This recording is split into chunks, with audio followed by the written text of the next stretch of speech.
Ano yung, balikan lang ko lang ng konti yung patungkol dun sa issue na magsasalita daw kayo ni Luis. Ano ba yun? Confirm ba yun? Na account mo ba yun o ibang account yun? Actually, siya yung nagsabi sa akin eh.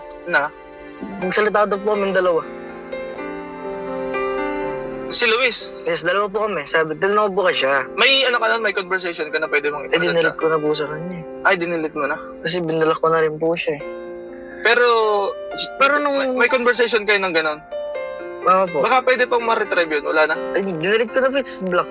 Ah. Pero nung time na po kasi nun, galit din po siya kay Sir Tegram na. Oh, kaya siya umalis, di ba? Kaya siya umalis. Tapos Oh. sabi ko po nun na na gusto ko salita na lang tayo. Oh. Lumabas natin yung mga statement. Sabi niya, sige, daw, okay lang po. Tapos biglang pagka naalala ko, sinabi niya doon, nilaglag ako. Oh.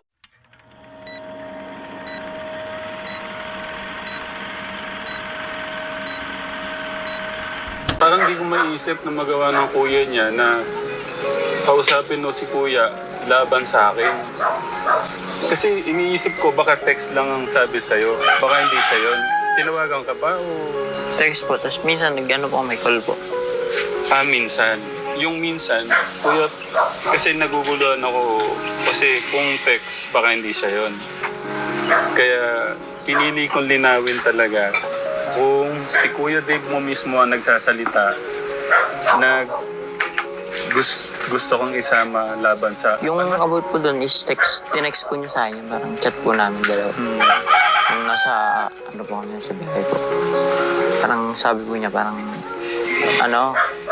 kunin daw po namin yung pera po. Eh sa akin, hindi ko na. Parang gano'n. Parang gusto niyang kunin po kasi sabi niya naman na pera natin yun, dapat kunin natin. So akin po, hindi naman po kailangan. Sa akin po wala naman po siyang nabanggit sa akin about na magsasalita po sa ganyan. Eh nag-comment daw po pala si Kuya Dave na kasama daw po ako. Eh wala naman po kung alam po sa about sa pagsasalita po na yun. Yung pagbawi lang, doon yung nagtawag sa'yo. Hindi po, chat lang po yun. Pero minsan po, nagko-call po kami pag nagkakamustahan yun. Pero yung kumustahan, paano? Kumusta si kuya mo? Parang okay naman daw po. Parang sabi po, pag tatawag siya. O, kumusta ka dyan? Parang ganyan-ganyan. Ano ang balita sa'yo? Parang ganyan. Nagulat niya po nung chinet niya ako na parang, sabi niya, wala na ako dun sa bahay. Parang sabi ko pa naman sa kanya nung di ba, umalis po ako. Sabi niya sa akin na parang paalis na siya na tanong. Sabi ko, pag uwi ko umalis, parang sabi ko, isa para sa'yo naman yan eh. Ako parang mapapabuti ka naman dyan. Parang huwag ka umalis dyan. Huwag mo sayangin yung pagkakataon. Chinet ko pa siya nun. Tapos nung kinabukasan yata yun, na parang ang chat na sa akin, wala na daw po siya dun. Kasi kukunin ka, magsasalita laban sa tatay niyo. Anong naramdaman mo nun? Sabi ko po sa kanya, parang dapat hindi ko po kaya, parang gano'n. Sabi ko, ikaw na lang ako kung gusto mo, para sa akin, ayoko ako. Parang kunin mo yung sa'yo. Kaysa pagpunta pa ako doon, nakakuha naman ako ng allowance. Okay na ako doon, parang nakakaya po, parang gano'n. Tapos anong sagot ni kuya mo? Sabi niya, kunin niya daw yung kanya. Yun po yung sabi niya. Siyempre nag-uusap yun ni kuya mo. Ito, linawin ko na rin, manggagaling sa'yo. Kasi pagkakasabi niya, araw-araw daw siyang umiiyak. Yung honest na wag mo na akong pagtakpan kahit konti. Ba't ako nagsisermon? Ba't minsan sobrang bigat ng pananalita ko? Saan nanggagaling? I-explain mo na lang sa amin, kuya. Alam ko mas... ayaw ko kasi manggaling mo sa akin, kay kuya na lang. Ba't saan nanggagaling yung sobrang bigat minsan kung magsalita man ako? Siguro po sa paulit-ulit po nangyayari po na, kunyari, nagkamali ngayon, parang hindi pa rin nababago kahit kahit disiplinahin ka, parang hindi nababago, parang paulit-ulit, parang gano'n po.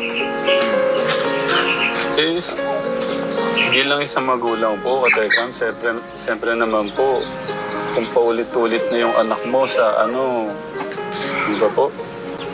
Si kuya kasi parang pag kumari kakain, tingnan nyo, pinipilit mo, ayaw, parang gano'n, yun lang naman. Pero lately lang, kaya sobrang parang ang bigat ng loob ko sa kanya. Yun nga, about doon sa hindi nagpapaalam. Saka yun na, number one pala, yung baka ma-aksidente po siya na dahil lang sa motor. Ayaw ko namang sisihin ng nanay, ng kapatid. Kasi isang iglap lang talaga doon pag buhay yung nakasalalay. Si Kuya Luis lang yata ng kababaan ng kababaan ng loob. Si Kuya mo, wala na. Lumalaban na siya sa akin ng Madaming natutuwa sa'yo sa kabila ng nandun pa rin yung paghingi mo ng sorry. Yun yung maganda mong dalhin. Kasi hindi ka mapapahamak doon. Sobrang lang talaga ako natuwa sa bata na to na tinawag, kumbaga kukunin siya para magsalita laban sa akin. Labas na ako dyan. Nakakatuwa lang. Yung huling pag-uusap nila, sabi ni kuya mo, kunin niyo daw yung pera mo, yung pera niyo. Tinatanong ko po kung bibigyan mo kayo ng bahay, mansion nung kabila, kung magsasalita ko ba siya laban para sa akin. At saka, Nay naman, kahit hindi ibig ko sabihin, hindi ko na nga alam paano. Ulang na nga lang po, prinsipi sila doon. So kumari, bibigyan ka ng cash, bahay, sasakyan. Tara, magsalita tayo sa laban kay tatay. Bakit? Kahit ano naman pong gawin mo sa buhay po, basta darating yung panahon na lalabas pa rin po yung tama po. Kung sino po yung tama, siya magwawagi po. Hindi mo pwedeng dayain yung tinadhana ni Lord kasi si Lord yung nagpaplano sa buhay natin. Pwede kang magsalita pero dadating yung time na masisira ka din. Ganun. Kasi si Lord lahat na nagplano eh. Hindi mo pwedeng baguhin yung pinlano ni Lord sa atin. So, kung dadayain mo man, yung sasabihin mo ngayon, lalabas din yung katotohanan. Okay. Thank you, Kuya. Sana ganun din si Kuya mo. Yung kababaan ng loob. Kasi pagka hindi nagwagi si God dyan sa puso natin, mapapahamak tayo. Kuya, mapapahamak ka. Pero kung may kababaan ka ng loob, meron man akong sa inyo, yung pag-sermon sa inyo, para yun sa ikakabuti nyo eh. So, kung isusambat mo yung pagsisermon ko sa inyo at doon kayo makakabuti, gaya niyan, ano nangyayari sa'yo niyan, Kuya?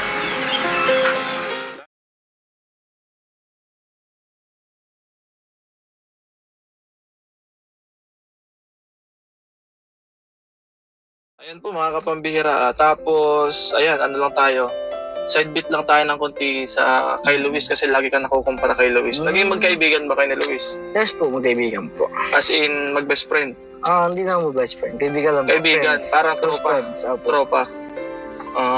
Ano yung, balikan lang ko ng konti yung patungkol dun sa issue na magsasalita daw kayo ni Luis. Ano ba yun? Confirm ba yun? Na account mo ba yun o ibang account yun? Actually, siya yung nagsabi sa akin eh. Na? Magsalita daw po kami dalawa.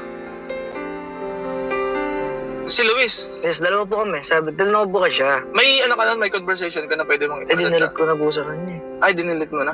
Kasi binala ko na rin po siya eh. Pero nung... may conversation kayo ng ganon? Oo po. Baka pwede pang ma-retrieve yun, wala na? Ay, dinilit ko na po ito sa block.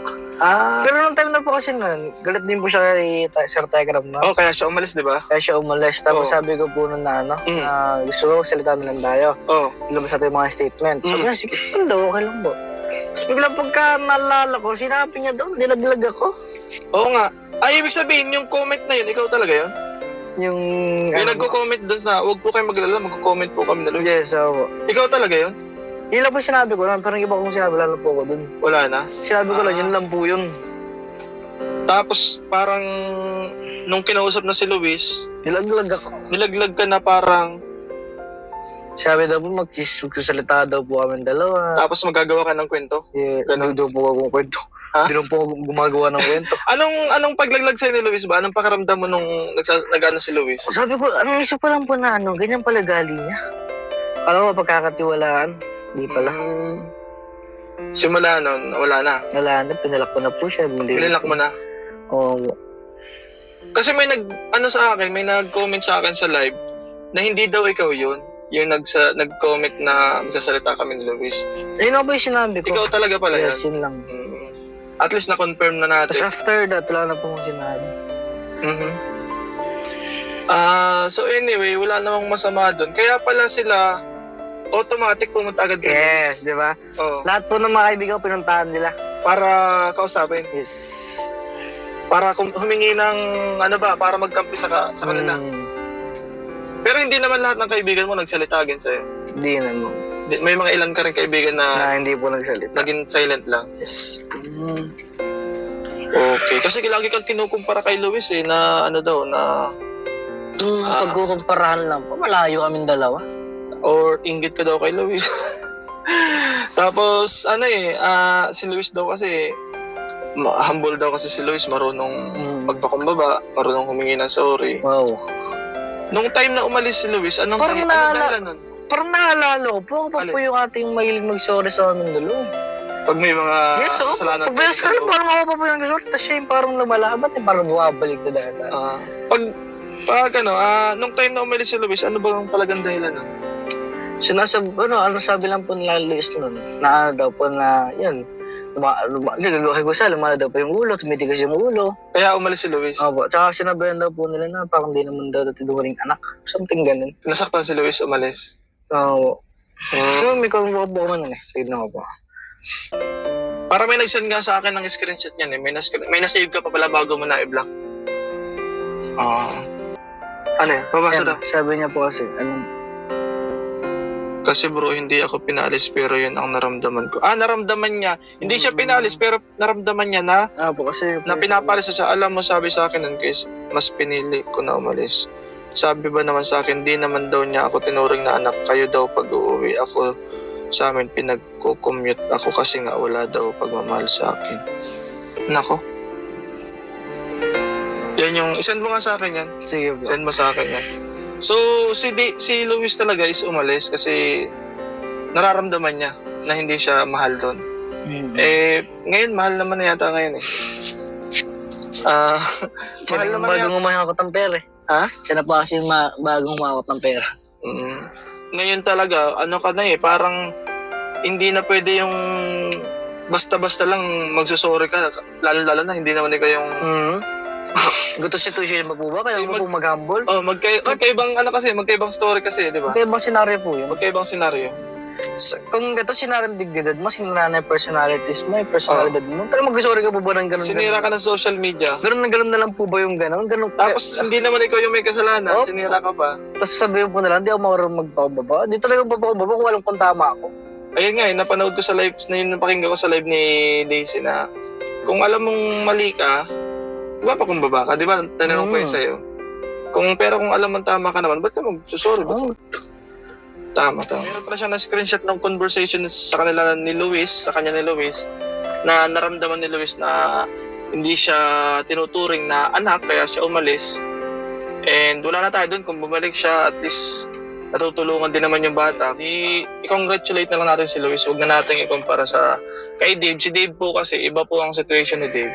Kasi grabe na po yung talaga niya yung unang interview nga natin sa kanya is hindi biro yung pinagdadaanan niya.